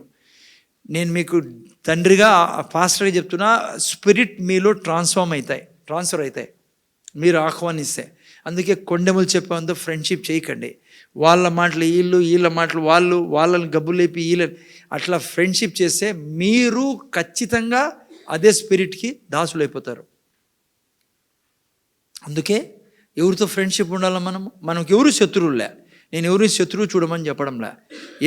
కానీ తన స్పిరిట్తో ఎవరన్నా చాడీలు చెప్పేవాళ్ళు వీళ్ళు ఉంటే, ఆ ఫ్యామిలీ ఇట్లా, ఈ బ్రదర్ ఇట్లా, ఆ సిస్టర్ ఇట్లా, వద్దు. అట్లా వాళ్ళతో స్నేహం చేయకండి. అబ్రహాం అట్లా వాళ్ళతో స్నేహం చేయండి. ఏమవుతుంది? సో యథార్థంగా ఉండేవాళ్ళు, వాక్యం మాట్లాడేవాళ్ళు, ఇతరులకు క్షమించే వాళ్ళని జనరలీ మనమేమంటాము, మన లోక ప్రకారం కూడా, చెడ్డ సావాసము చేయకురా. చెడ్డ సావాసం ఏం చేస్తే మంచి నీ చెడకూడదు బయట వాళ్ళు కూడా అంటారు. బైబిల్ అథారిటేటివ్గా చెప్తుంది. ఇంకో చోట వాక్యంలో రాబడి నీతిమంతులు ఎప్పుడు ఎవరిని ఎన్నుకుంటారంట? నీతిమంతులను ఎన్నుకుంటారంట. సో అందుకనే జాగ్రత్త పిల్లరా. ఇది ఇప్పుడు సబ్జెక్ట్ కాదు, కానీ నేను మళ్ళీ ఎప్పుడన్నా మీ కవనెంట్ గురించి వచ్చినప్పుడు ఈ ఒక విషయాన్ని చెప్తాను. కానీ ఎందుకు ఇప్పుడు చెప్తానంటే, మీరు అనుకుంటా అన్నారు టీవీ చూసుకొని ఓపెన్ చేసుకొని కూర్చున్నాను వింటానని. నేను చెప్తున్నా మీకు, వాళ్ళతో సహవాసం చేసినామనుకో, వాళ్ళ నేచర్ నీలోకి వస్తుంది. దుష్టుల సహవాసము మంచి నడవడికని చెడగొడుతున్న దేవుడు చెప్పినా నాకేం కాదు సార్, నేను మహాజ్ఞ, నువ్వు ఈ వేస్ట్ ఫెయిల్ అయిపోతావు. వద్దు, అట్లా ఫ్రెండ్షిప్ వద్దు, అట్లా రిలేషన్స్ వద్దు. ఎవరితో అందరితో మంచిగా ఉండాలా, మాట్లాడండి, తప్పించుకొని వస్తాను నేను పక్కకి. నేను చాలాసార్లు చెప్పాను, ఫ్రెండ్షిప్ ఓకే, ఫెలోషిప్ పెట్టుకోవద్దండి. ఫ్రెండ్షిప్ చేయాలి. ఇప్పుడు ఆఫీస్లో పని చేస్తూ ఉంటారు, మీరు 70 మంది ఉంటారు అట్లా, వాళ్ళు ఫెలోషిప్ పెట్టుకోవద్దండి. ఎవరైతే ఇంకోరి గురించి ఎప్పుడు బాస్ ఆఫీస్లో ఉన్నావు అనుకో, బాస్ గురించి ఊరికే ఊదుతా అంటాడు, ఇని నువ్వు కూడా వన్ మాదిరి ప్రవర్తిస్తావు బాస్తో. వద్దు, అది మంచి స్పిరిట్ కాదు. ఓకే, రెండవది నిన్న వారం మనం చూసుకున్నాం పిల్లరా, ఇస్సాకుని ఎంత దీవించాడు దేవుడు. వీళ్ళిద్దరి మధ్య ప్రాబ్లం ఏంటి? అబ్రాము లోతు మధ్య విస్తారమైన, అది మంచి ప్రాబ్లం, అది ఉండాలి మనకి ఎప్పుడు. ఏంది? విస్తారంగా వస్తాను, అలా ఏడ పెట్టుకోవాలి స్థలం తెలియదు ప్రభా. రెండవది, ఇస్సాకుని ఎంత దీవించాడు దేవుడు. రాజు కంటే బ్రహ్మాండమైన కారు ఉంటే ఎట్లుండింది రాజు చెప్పండి కదమ్మా. ఇస్సాకు దగ్గర రాజు కంటే మంచి ఇల్లు, నాకు తెలిసి మంచి కారు, మంచి గుర్రాలు, రథాలు. సో రాజుకి భయం వేసింది. కొద్ది రోజుల తర్వాత ప్రజలు ఇతన్ని ఎన్నుకుంటారేమో, నన్ను పక్కన పడేసి అని పోయి బతిమలాడుకున్నాడు. ఎందుకు చెప్తానంటే, అదే దేవుడు, నా దేవుడు. సమృద్ధి అంటే అదే. ఎంత ఇచ్చాడంటే పెట్టుకునే స్థలం లేదు పిల్లరా. ఆ తర్వాత మూడో వ్యక్తిని చూసుకున్నాం. ఎవరు? ఏసావు, యాకోబు. ఇద్దరి ఆస్తికి ఏం చాలేదంట? భూమి చాలేదంట. ఏమయ్యా, బ్యాంకులు చెప్పాలా సార్, ఇంత క్రెడిట్ మీ పేరు, క్రెడిట్ కాదు, ఇంత బ్యాలెన్స్ ఉంది మీకు. భయపడిపోలే ప్రజలు. మీరు అనుకుంటారు ఊరికే నవ్వే చెప్తాడు. దేవుని నేచర్ అదే దేవుడు చేసే పని. దేవుడు నీ హృదయాన్ని నువ్వు రైట్గా పెట్టుకుంటే నీ దగ్గర లేనిది ఆస్తి ఎంతనే ఇవ్వగలడు ఆయన. చూడండి ఎంత ఆస్తో వీళ్ళ దగ్గర. ఈరోజు చాలామంది నాకు అనిపిస్తుంది, ఎందుకు అంత ఆస్తి ఉంది వాళ్ళ దగ్గర. ఎందుకో తెలుసా? పాత నిబంధనలో మీరు చూస్తే చర్చి పాస్టర్ లేదంటే ప్రాఫిట్ చెప్పలే, ఎందుకయ్యా ఇంత డబ్బు ఎక్కువ ఉంటే చెడిపోతావు, డబ్బు ఎక్కువ ఉంటే దేవుని దూరం అయిపోతావు. ఎవరు చెప్పలే వీళ్ళకి. అందుకే వీళ్ళు హృదయం తెరిచారు. దేవుడు కూడా సముద్రంలా కుమరిస్తాను ధనం వీళ్ళకి. ఓకే, సో ఎల్ షడాయ్ పాటలు మనం పాడుకున్నాం. ఎవరు ఆయన పేరేంటి? ఎల్ షదాయ్. ఎల్ షదాయ్ అంటే మీకు తెలుసు కదా, షడాయ్ అంటే హీబ్రూలో తల్లి రొమ్మని అర్థం. అంటే ఎల్ షదాయ్ అంటే ఏ కొదవ లేకుండా అన్నీ ఇచ్చే దేవుడు ఆయన, సర్వం ఇచ్చే దేవుడు. సో ఆయన నా తండ్రి. ఓకే, అందుకే మీకు నాకు నేను 2-3 వారాల నుంచి కంటిన్యూ చెప్తున్నా. ఏంటి ప్రిన్సిపల్? నీ గిన్నె నిండి పొరలాలి, అది ఆయన కోరిక. అర్థమైంది నాయన? కీర్తనకారుడు అంటాడు, యెహోవా నా కాపరి, నా గిన్నె. దేవునితో అన్నావు అనుకో, అయ్యా నా గిన్నె నిండింది ఇంకా సాల్చి అన్నావు అనుకో, దేవుడు అంటాడు నా స్టైల్ అది కాదు, గిన్నె నిండి పొరలాలి. ఎందుకు? ఇతరులు చూడాలా నేనే దేవుణ్ణని, నీ ద్వారా నేను చూపించుకోవాలా. నేను అదే చెప్పాను, ప్రిన్సిపల్ పట్టుకోండి. స్టార్టింగ్లో చెప్పాను కదా, డబ్బు విషయం కానీ ఏ విషయమైనా, ఆరోగ్య విషయం. దేవుని కోరిక, నీ కోరిక కాదు, నా కోరిక కాదు. ఇదే మన కోరిక. ఏమో తెలుసా? సాల్ గిన్నె నిండింది. ఆయన ఏమంటాడు, నో గిన్నె. బైబిల్లో కాముంది.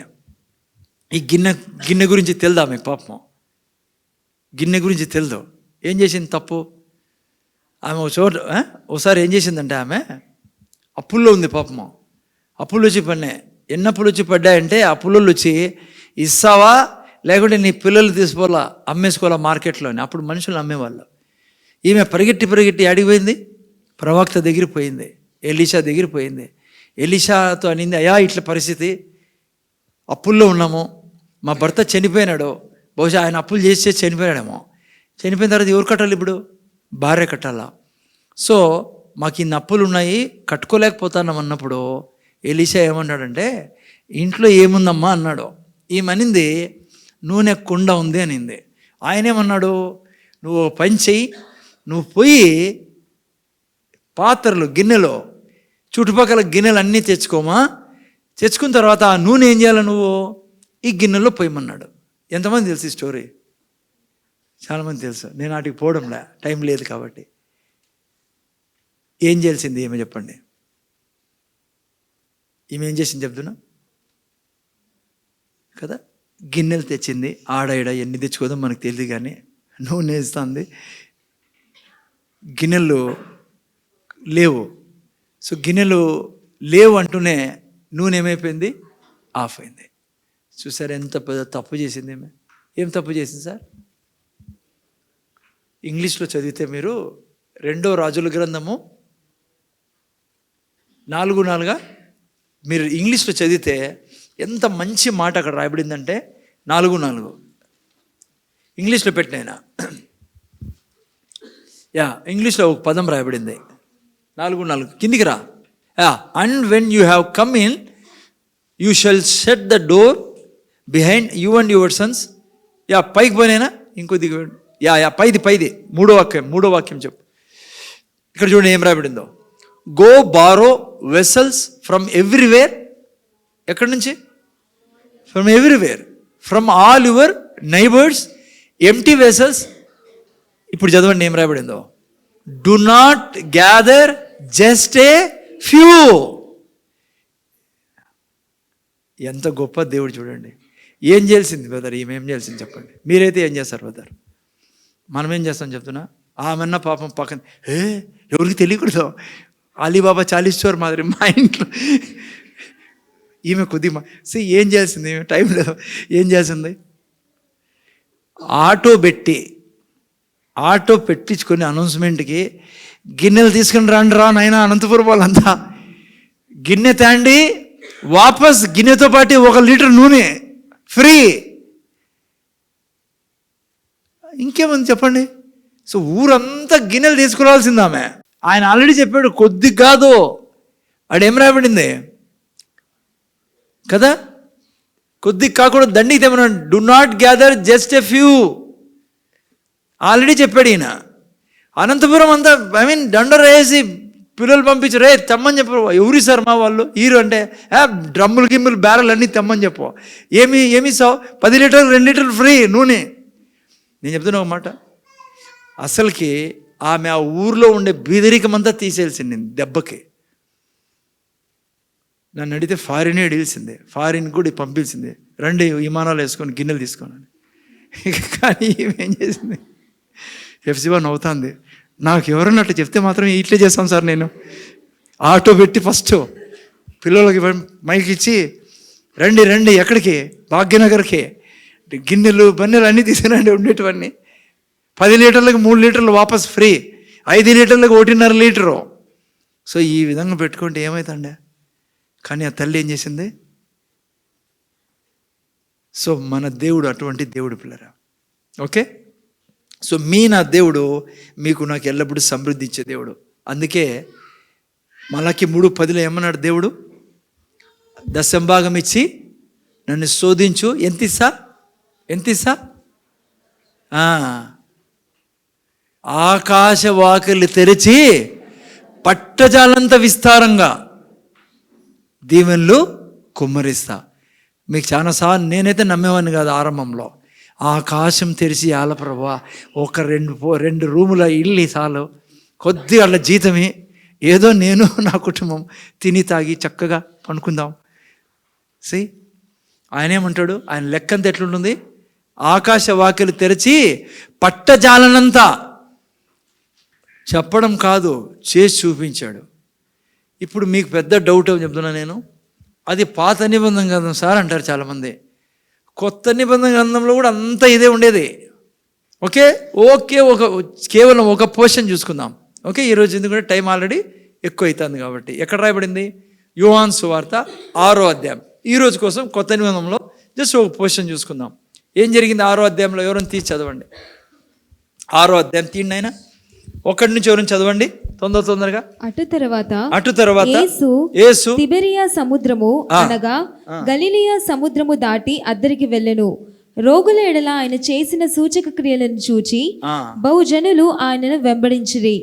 యేసు కొండ ఎక్కి అక్కడ తన శిష్యులతో కూడా కూర్చుండెను. అప్పుడు పస్కాను యూదుల పండుగ సమీపించెను. 6వ అధ్యాయం చదువుతాను నాయనా. 6వ అధ్యాయం 1వ వాక్యం నుంచి చదువుతానవా? ఆ తర్వాత కాబట్టి యేసు కన్నులెత్తి ఓకే బహుజనములు తన యొద్దకు వచ్చుట చూచి వీరు భుజించుటకు ఎక్కడి నుండి రొట్టెలు కొని తెప్పింతుమని ఫిలిప్పును అడిగెను గాని ఏమి చేయనయుండెను. ఏం జరుగుతుంది? అనేక మంది ఉన్నారు, వేల మంది ఉన్నారు. దాదాపు 5,000 మంది పురుషులు అన్నప్పుడు పిల్లలంతా కలిపి ఒక 20,000 మంది అనుకోండి. ఓకే, సో ఈ విధంగా ఉన్నాడు. యేసుప్రభు అన్నాడు, యేసుప్రభు హృదయంలో వీళ్ళకి భోజనం పెట్టాలా, ఓకే అని క్వశ్చన్ వేశాడు. ఎవరికి? చాలామంది ఉన్నారా? ఫస్ట్ క్వశ్చన్ స్ట్రైట్గా పోయింది ఎవరికి? పిలుపుకి. పిలుపుతో అన్నాడు, పిలుపు వీళ్ళకందరికీ భోజనం పెట్టాలా అని ఇప్పుడు ఆన్సర్ కోసం వెయిట్ చేస్తున్నాడు. ఎవరు? యేసుప్రభు. ఎవరి దగ్గర నుంచి? పిలుపు దగ్గరికి. అక్కడ కింద ఏం రాయబడిందంటే ఆయనకు తెలుసంట. ఏమని? 6వ వాక్యం, ఏమి చేయనుండను చదువు. నేను ఏమి చేయనుండను తాను ఎరిగి ఉండి అతనిని పరీక్షించుటకు అలా అడిగెను. అది నీతో నాతో అనుక్షణం జరిగేది ఇదే అమ్మ. అర్థమవుతుందా? ఆయనకు తెలిసి ఏం చేయాలో. నీ జీవితం అంతా తెలుసు ఆయనకి, నువ్వు ఎంతవరకు భూమి మీద ఉన్నావో. అందుకని ఆయన కాదు ప్రాబ్లము. ఎవరు ప్రాబ్లము? నువ్వు ఏం ఆలోచిస్తున్నావో అదే అడిగింది, రాయబడింది అక్కడ. ఏం రాయబడింది? అతన్ని పరీక్షించుటకు. ఇట్లా పరీక్షలే ప్రభు పెట్టేది, టీచర్ పెట్టే పరీక్షలు. ఎందుకంటే ఆల్రెడీ ట్రైనింగ్ ఇచ్చాడు, చూపించాడు ఆయన ఎవరో, అన్నీ తెలుసు వీళ్ళకి. అయితే ఇలా మైండ్లో ఏముందో యేసుప్రభు గురించి తెలుసుకోవాలా అని యేసుప్రభు కోరిక. అందుకే పిలుపుతో అడిగాడు. చాలామంది ఉన్నారడా. పిలుపు రైట్ ఆన్సర్ ఇస్తాడని చెప్పి వెయిట్ చేస్తున్నాడు. ఏం ఆన్సర్ ఇల్సింది చెప్పండి? ఫస్ట్ ఆన్సర్ ఏమి ఇల్సిందంటే, నా ప్రకారము, అయ్యా ఈ ఎవరి దగ్గర ఉన్న భోజనం ఉంటే నేను తీసుకొస్తాను, మరి దాన్ని ఏమైనా చేయగలవు అని చెప్పాల్సిందే. అది చెప్పలే. కనీసం రెండో ఆన్సరు, ఎందుకంటే ఈయన కోసం వెయిట్ చేస్తాడు. ఆన్సర్ ఏం చెప్తాడు ఇప్పుడు పిలుపు అని. రెండో ఆన్సర్ ఏమి ఇల్సింది? కనీసం, అయ్యా నువ్వు అద్భుతాలు చేసేవాడివి, సామర్థ్యమైన కార్యాలు చేసేవాడు, ఇన్ని రోజుల నుంచి మేము చూస్తూనే ఉన్నాం కదా, నువ్వు ఏదైనా చేయగలవు అని జవాబు ఇల్సింది. ఎవరు? ఇతను యేసుప్రభుకే. మూడోదే, ఈ రెండు లేకున్నా కనీసం ఏం చెప్పాల్సింది తెలుసా? నాకు తెలుసు, నీకు తెలుసు, నువ్వు ఏం చేయగలవు కదా. ఇదే ఆన్సర్ ఎవరు ఇచ్చారు? నేను ఇప్పుడు చెప్పిన ఆన్సరు. నాకు తెలీదు, నీకు తెలుసనే ఎవరు చెప్పారు చెప్పండి బైబిల్లో? ఎవరు? పేతురు కాదు, హెచ్కేలు. దేవుడు అంటాడు, ఈ ఎముకలు బతుకుతాయంటే హెచ్కేలు ఏమంటాడు తెలుసా? నాకు తెలుసు, నీకు తెలుసు. కనీసం పిలుపు ఏం చెప్పాల్సింది? నాకు తెలుసు, నువ్వు ఏదో చేయబోతున్నావు అని చెప్పాల్సిందే. ఈ మూడు చెప్పలేదు పిల్లరా ఆన్సర్స్. యేసు ప్రభు వెయిట్ చేస్తాడు ఏం ఆన్సర్ ఇస్తాడా అని. హలో, ఎందుకు ఇవి చెప్తానంటే, యేసు ప్రభు ఎప్పుడు నీ ఆన్సర్ కోసం వెయిట్ చేస్తా అంటాడు. అమ్మా ఏం మాట్లాడతానో ఇంట్లో ఇట్లా పరిస్థితి వచ్చినప్పుడు ఆయనకు తెలుసు ఏం చేయాలో. నీ అనారోగ్యంలో ఏం చేయాలో ఆయనకు బాగా తెలుసు. నీ ఆర్థిక స్థితిలో ఏం చేయాలో తెలుసు ఆయనకి. నీకు వచ్చే సమస్యలకి ఏం చేయాలో ఆల్రెడీ నిర్ణయించుకున్నాడు ఆయన. కానీ నువ్వేం చెప్తావో వెయిట్ చేస్తా అంటాడు. నువ్వు ఇంట్లో వ్యర్థమైన మాటలన్నీ మాట్లాడుతానో అనుకో, ఏం కర్మ, యాటుని తెచ్చేది, ఏం చేస్తాంలే, దేవుడు నెగిటివ్గా మాట్లాడుతుంటే నీ జీవితంలో ఆయనకు ద్వారం మూసేస్తావు. వెయిట్ చేస్తానే ఉన్నాడు చూడండి యేసు ప్రభు. అదే మన జీవితంలో కూడా జరిగేది. యేసు ప్రభు దగ్గర ఎంతమంది ఉన్నారా? దాదాపు 20,000 మంది ఉన్నారు. ఆన్సర్ ఏమొచ్చింది? పోనీ పిలిపి ఏం చెప్పాడు తెలుసా మీకు? 2,000 దినారాలు 200 దినారాలు ఖర్చు పెట్టినా వీళ్ళకి భోజనము తేలేము. 200 దినారాలు అంటే తెలుసా? ఈరోజు కరెన్సీ ప్రకారము 6.5 లక్ష. 6.5 లక్ష నాకు తెలియదు, వాళ్ళ దగ్గర అంతే ఉందేమో ఆ రోజు డబ్బాలో, బ్యాగ్లో. వాళ్ళ 6.5 లక్ష పెట్టినా కూడా వాళ్ళకి భోజనం పెట్టలేము అన్నాడు కదా. అది ఆయన ఇచ్చిన ఆన్సర్. ఎందుకు యేసుప్రభు ప్రశ్న వేశాడంటే, వాళ్ళలో ఉండే విశ్వాసాన్ని చూసేదానికి. మీరే చెప్పండి, ఏం జవాబు వేయాల్సిందే పిలుపు? మీరు అనొచ్చు, సార్ మరి ఏం చెప్తాడు ఆయన అంతమందికి భోజనము పెట్టాలంటే? ఎంతైనా కూడా పెద్ద ప్రశ్నే కదా అని. వీళ్ళ కళ్ళ ముందర ఆల్రెడీ ఏం చేశాడు యేసు ప్రభు? ద్రాక్ష రసాన్ని అయిపోయినప్పుడు పొంగి పొరలే ద్రాక్ష రసాన్ని ఇచ్చాడు. ఒక రకంగా చెప్పాలండి, గిన్నె నిండి. ఎందుకు? ఇప్పుడు జనరల్లీ అన్నం అయిపోయింది అనుకోండి, మనం ఏదైనా ఫంక్షన్లో వెంటనే ఏమంటాం మనము? ఎంతమంది ఇంకా తినేవాళ్ళు ఉన్నారు అంటాం, అంతేనా బ్రదర్? అన్నాం అనుకోండి 20 మంది అని, ఏం చేస్తాం మనం? వెంటనే 20 మందికి తగ్గట్టు తెచ్చాం కదా. ఆడేమొచ్చింది ఆన్సరు? ద్రాక్షరసము అయిపోయింది. యేసుడు ఏం చెప్పాడు? రాతి బాణాలు చూపించి రాతి బాణాలు నింపమన్నాడు. ఆయన అడగలే ఎంతమంది ఉన్నారు, ఒక బకెట్కి చేస్తున్నా లేదంటే బిందె చేసిస్తున్నా, ఒక 20 మంది సరిపోతే అడ్జస్ట్ చేసుకుంటారా వాళ్ళు? అడుగు. అది దేవుడు. అదే దేవుడు అబ్రహాంని, లోతుని దీవించిన దేవుడు. ఏమన్నాడు? రాతి బాణాలు నింపండి అన్నాడు. అప్పుడు ఎవరెవరు ఉన్నారు? ఈ గుంపంతా ఉంది. ఆ తర్వాత ఈ గుంపులోనే చాలామంది చేపలు పెట్టేటప్పుడు ఉన్నారు. వీళ్ళు ఎన్ని చేపలు ఇచ్చాడు వీళ్ళకి? అందుకే ప్రశ్న వేస్తాడు ఆయన. నీకు నాకు కూడా తెలుసు ఎన్ని గిన్నెలు నింపాడో, ఏమంటారు ఎన్ని బాణలు నింపాడో. నీతో కూడా ఎప్పుడు ఇదే ప్రశ్న అడిగేది ఆయన. ఏం చేయమంటావు చెప్పు అంటాడు ఆయన. ఈ సమస్య వచ్చింది నీ ఇంట్లో, ఏం చేయమంటావు? నువ్వు అన్నావు అనుకో, ఏం చేయాలా? మా జీతమే 5,000, ఎట్ల నుంచి కట్టేది ఇల్లు? పైనుంచి నేను ఇంతవరకు చెప్తున్నా స్టోరీ. అట్లా అన్నావు అనుకో, ఏం జరగదు నీ జీవితంలో. అద్భుతం. ఎందుకు ప్రీచ్ చేస్తాను మిమ్మల్ని కూర్చోబెట్టి? ఇదే యేసురావు చెప్పేది. నువ్వేం చెప్పాలా? 5,000 జీతం ఉన్నా, 10,000 జీతం ఉన్నా, జీతం కాదు నాకు ఇల్లు ఇచ్చేది, లేకుంటే నాకు జీవితంలో ఆస్తి పొడవు చేసేది ఆయన ఆశీర్వాదము. తండ్రి నువ్వు ఆశీర్వదించున్న డబ్బుని, లేదంటే తండ్రి నువ్వు మాకు ఐశ్వర్యం ఇచ్చేదని నువ్వు అది చెప్పాలా. అదే ప్రశ్న ఇంట్లో వచ్చి. అందుకే నాలుగులో ఏముంది? జీవ మరణం ఉంది. నువ్వు ఏం మాట్లాడతావు అనేది చాలా ముఖ్యం. దుఃఖకరమైన విషయం ఏమంటే క్రైస్తవుల మధ్య పెళ్ళిళ్ళు పోయినా ఇదే ప్రీచింగే. పెళ్ళిళ్ళు పోయినా ద్రాక్షరసం ప్రీచింగే. మన ప్రభువు ద్రాక్షరసం సమృద్ధి, ఆయన కొదవలే. వేరే టైంలో అంతా ఆయన బీదోడు, మనం బీదలము, మనం అంతా బీద గుంపు. బీదరికం వలన భక్తి ఎక్కుతుంది. బీదరికంలో ఉంటేనే దీనత్వం ఉంటావు. పెళ్ళిలో మాత్రం ఇది ప్రీచ్ చేస్తాం మనం. అందుకే మన పరిస్థితి సరిగా లేదు. మన పరిస్థితి విషయం ఏమంటే, మీరు నేను సమృద్ధిలో జీవించాలని కోరిక పిల్లలు. రెండవది, నెక్స్ట్ ఆండ్రూ వచ్చాడు. పాపం ఆయన కలుగ చేసుకున్నాడు. ఎవరు? తెలుగులో ఆంధ్రేయ. పర్లే కొద్దిగా, కానీ మళ్ళీ ఆయన నీళ్ళు కలిపేశాడు. ఏం కలిపాడు? 5 రొట్టెలు 2 చేపలు తీసుకొచ్చాడు. బాగుంది ప్రభు, 5 రొట్టెలు 2 చేపలు తెచ్చా, నువ్వు ఏమన్నా చేయగలవు, ఇదిగో అని ఇవ్వాల్సింది కదా. 5 రొట్టెలు 2 చేపలు తెచ్చినానని చెప్పి మళ్ళీ ఏం చెప్పాడు? ఇవి ఆడ సరిపోతాయి, ఎవరు తింటారు దీనికి? చూసారా? యేసుప్రభు అన్నాడు, తీసుకొని ఆశీర్వదించి ఏం చేశాడు? 20,000 మందికి పంచాడు పిల్లరా. సో నా ప్రభు సమృద్ధి ఇచ్చే దేవుడు. ఎటువంటి తిండి ఇచ్చాడు? ఏ టేస్ట్ ఉండింది తిండిలో? చదివారు ఎవరైనా బైబిల్లో?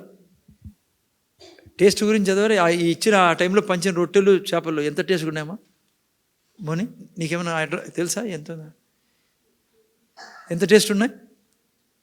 మీరు అంటారు ఆడ రాశారు సార్ టేస్ట్ గురించి, ఊరికేనో రాశారు. ఎట్లా తెలుసా? ఎంత టేస్ట్గా ఉన్నాయో తెలుసా అవి? ఆడ కింద చదవండి, అదే టైం లేదు. నెక్స్ట్ రోజు వచ్చారంటే గుంపు అంతా. మళ్ళా బాగలేకుండా ఎందుకు పోతాం సార్ అటుకి, ఆ హోటల్కి? మళ్ళా పోతారా మీరు? సరిగ్గా లేదు, సప్పసప్పగా రొట్టెలు, పచ్చి రొట్టెలు తినేకి ఇష్టంలే, చేపల్లో వాసన వస్తుంది. ఏం చేపలు? పోతామా నెక్స్ట్ రోజు యేసుప్రభు అంటాడు, మీరు వచ్చినది ఎందుకో నాకు తెలిసిన అంటాడు. చదువుకున్నాడు, నాకు టైంలో ముందుకు పోయిన తర్వాత, మీరు వచ్చేది ఎందుకో తెలుసా? రొట్టెల కోసము, చేపల కోసము. అంత టేస్ట్గా ఇస్తాడు, అంత ఎక్కువగా ఇస్తాడు. అదే దాన్ని యేసుప్రభు ఏమన్నాడు? నేను జీవమిచ్చుటకు లాస్ట్ ఎన్ని గంపలు మిగిలినాయి? ఎందుకు? మీకు ఆల్రెడీ చాలాసార్లు చెప్పాను నేను. యేసుప్రభు అన్నాడు, వీళ్ళు బాగా మర్చిపోతున్నారు, ఎక్కువ మర్చిపోతారు వీళ్ళు, ఏళ్ళు చర్చిలో వాళ్ళు. వీళ్ళకు ఒక పని చేస్తానండు, లేటరా 12 మంది లేండి, గంపలు ఎత్తుకోండి నెత్తి మీదకి. బరువు పడితే కొద్దిగా బుర్రలో 12 మందిని యాడికి పోమన్నాడు? ఆ పిల్లనింటికి పోండి. చాలా అర్థాలు ఉన్నాయి దీనిలో కదా. ఏమంటాడు ప్రభు? నాకు ఇచ్చిన వాళ్ళకి నేను తిరిగి ఇస్తాను. అందుకే ఇమ్మంటాడు దేవుడు. ఈవిడి తిరిగి 5 రొట్టెలు తీసుకొని చేపలు తీసుకొని తినేసి పోండ్రా మీరు అనలే. అందరికీ కడుపులో పెట్టాడు. చెప్తున్నా లాస్ట్లో, మీ కిచెన్లో నుంచి మీ కడుపుకు మాత్రమే పోకూడదు, ఇతర కడుపులోకి పోలా. అప్పుడు ఏమవుతుంది? ఇంట్లో గంపలు వస్తాయి. లేదనుకో, మై కావుగా మేరా బచ్చా కాయగా అంటే మీరు ఇంట్లో ఏముండదో సౌండే వస్తుంది, గిన్నెలంతా. ఈ ప్రిన్సిపల్స్ ఇవన్నీ ఇతరులకి ఇవ్వండి. యేసుప్రభు అంటాడు 12 గంపలు.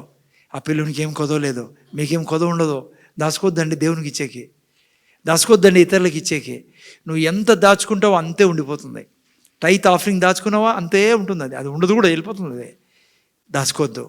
తల్లిదండ్రులకి దాచుకోవద్దు తల్లిదండ్రులకి ఇవ్వడంలో. హలో, బీదలు ఎవరైనా దేవుడు చెప్తాడా ఇమ్మని అక్కడే మనం చేయం. అవన్నీ చేయం చూడండి సార్, అది మాత్రం చెప్పొద్దు. వస్తున్నట్లే దూరుసుకోవాలి బ్యాగులోకి. డాక్టర్ అన్నాడు అనుకో 20,000 తెస్తాను సార్, అప్పుడు అన్నీ తీస్తారు. ముందే తీయచ్చు కదా, ముందే తీసింటే గంపలు ఎప్పుడూ వస్తూనే ఉంటాయి. అందుకే మీ అందరి మీద గంపలు పెట్టాలి ఇప్పుడు, నేను మర్చిపోకుండా ఉండాలంటే. హలో, గుర్తుపెట్టుకోండి. ఈరోజు చాలు, టైం ఆల్రెడీ అవుతుంది. ప్రార్థన చేసుకోండి. తండ్రి, నీ కృతజ్ఞతలు. నువ్వు మంచి దేవుడవి, సమృద్ధి ఇచ్చే దేవుడని మేము విన్నాం తండ్రి. నీ కృతజ్ఞతలు చెల్లించుకుంటున్నాం. విన్న బిడ్డలు మర్చిపోకుండా నువ్వు నీ హృదయాన్ని, నీ ఆలోచనలని నువ్వు ఇచ్చే దేవుడు అని నేను మేము స్థిరంగా నీ వాక్యంలో దాన్ని సాయం చేయమని బిడ్డలను దీవిస్తూ ఆశీర్వదిస్తూ యేసుని అడుగుచున్నాం తండ్రి. 2 చేతులే దేవుని ఆశీర్వాదం తీసుకుందాం. యేసయ్య కృప, దేవుని ప్రేమ, పరిశుద్ధాత్మ సహవాసం మనకు మన పిల్లలకి ఇప్పుడు సదాకాలం తోడను గాక.